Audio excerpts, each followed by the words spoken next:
have a woman interview here. We're gonna find out what she's doing in life. I'm Crystal Asunto. I'm 18. 18 years old, Yeah. Has one baby girl. 6 months already. 6 months. Mm.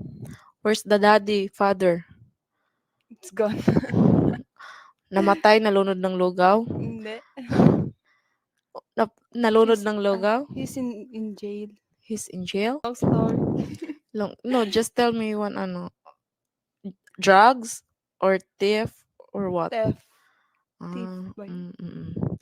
he's stealing some yeah. Napagbintangan ganun. Perm up also. Yeah. How long he's been in jail? 9 months. 9 months. Do you still be siyang trabaho? She have, but But she have ano kasi naloko siya sa mga bisyo. he has a job but he's into like alcoholic, Yeah. like that I don't like that. But kasi, ako kasi tingin ko, sige lang, go. kailangan ko kasi sa But anak you ko. need it for your child.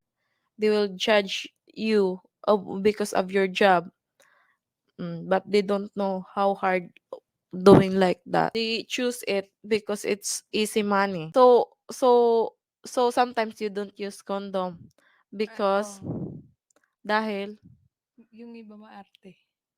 the other customer are picky and they Mm. don't wanna use condom. Nga, wag ka na pagpaalam. Wala yan sila magagawa pag andyan. Oo nga. Kasabihan. Yeah. Yeah, even me, ito, 25 na, 25 ako first tattoo ko. To galit na galit pa. Matanda na nga ako.